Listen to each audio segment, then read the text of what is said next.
Good morning, everyone. Today is moving day, and I am going to be taking a bunch of my seedlings that are big enough and can tolerate cooler night temperatures down to the greenhouse.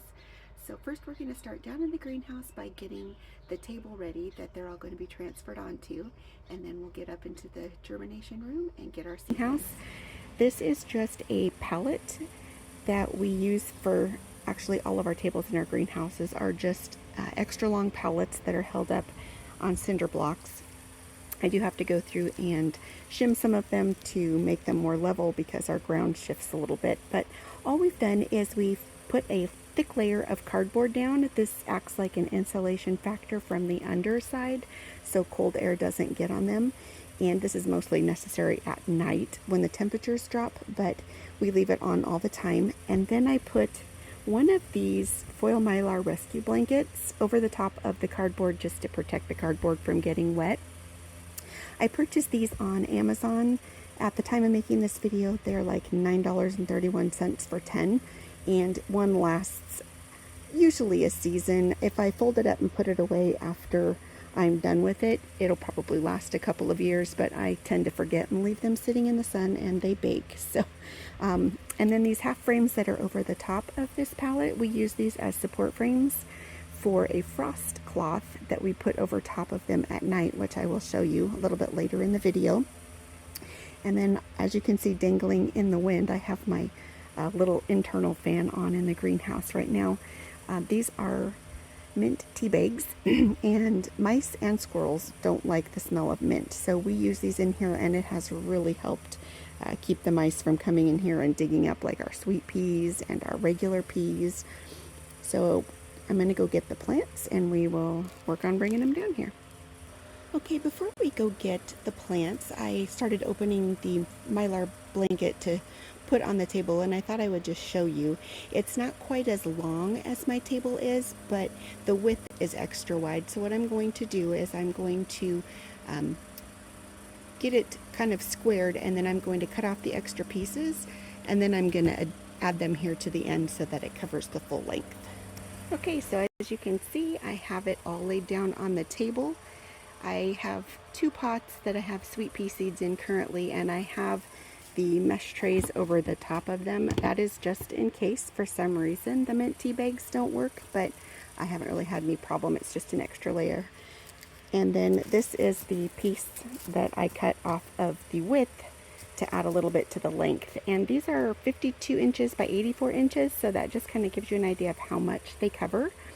So again, it's just a little extra layer of insulation, and then it does protect the insulation layer of cardboard that I have underneath. All right, we are now back up in the seed germination room at the house, and I'm just going to show you down here at the very bottom. I have Rudbeckia, I have Sweet William, I have some stock flower there in the back, some bunny tail grass, and then over here on this table, these right here are straw flowers, and these are some of the ones that I'm going to be moving down to the greenhouse because they can take cooler night temperatures, and of course they are protected from frost. So if you're interested in any of the other videos I've done, my seed starting video, or I did a transplanting video, I'll link those below. It kind of shows you how we went from nothing to now all this gloriousness, and I'm still planting. So look for that down below if you're interested, and now we will get these moved down to the greenhouse. So clear down here on my bottom shelf are my snapdragons. I transplanted these not quite a week ago, but they like the cool more than they do the intense heat, so these are going to get moved down to the greenhouse.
Okay, we have the ones we wanted to bring down here so far.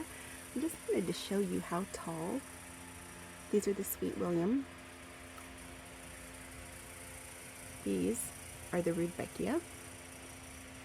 And then over here, the stock flower. Down so you can kind of see how tall they already are. And even my straw flower that I showed you in the germination room that's down here has gotten bigger since the transplanting video that I did. And the reason why they've been able to grow is because I left them in the germination room for a week after I did the transplanting to minimize the shock. And now that they're down here, they may slow down just a little bit because of the change in temperature and especially the nighttime temperature. But overall, they'll be fine because, like I said, they are a cooler flower. They can handle those temperatures.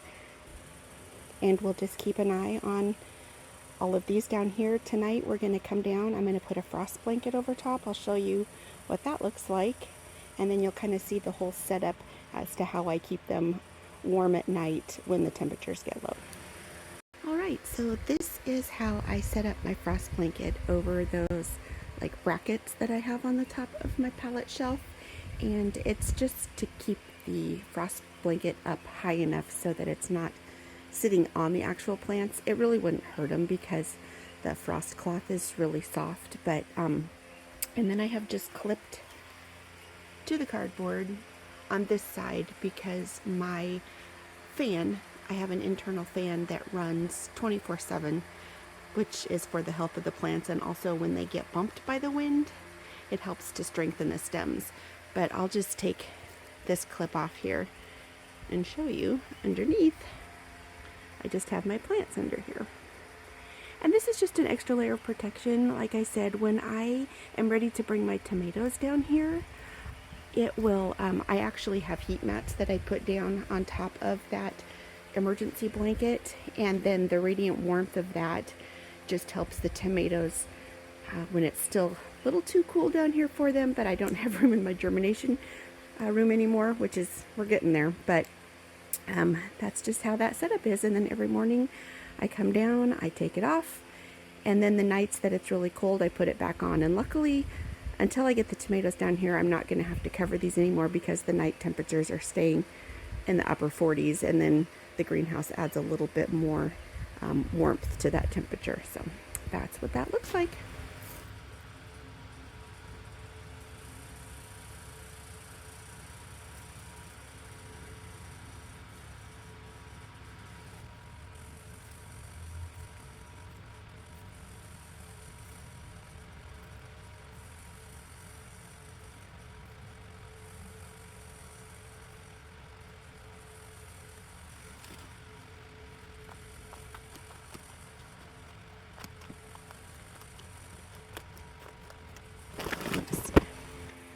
I came down this morning and I noticed, if you can see, these little hole divots in all of my pots. And there's a lot of them. They were very busy last night, and this happened just in one night. I don't know if you can really see how far down the little holes go. But in the night, the mice came in and they dug up all of my pea seeds. I had not only English peas, but sugar snap peas. And I know it's a mouse because of the small amount of dirt that was moved. If it was a squirrel, which we have problems with those too, it would have been everywhere. So what I'm going to do is I'm going to replant the peas, and then I take one of my trays, one of my mesh trays like this that has the smaller holes, and then I'm going to place it on top like this. I'll put a weight on it, and that has prevented the mice from being able to get up in here, as well as I brought down a whole bunch of new mint tea bags, and I'm going to be hanging those around because the ones I have up right now are from last year and obviously aren't doing any good. So if you have a greenhouse, or you are thinking about getting a greenhouse, just know that the potential for rodent pressure is high, and you need to do everything you can to protect those seedlings from the time you plant the seed all the way until they are established enough to go out in the garden.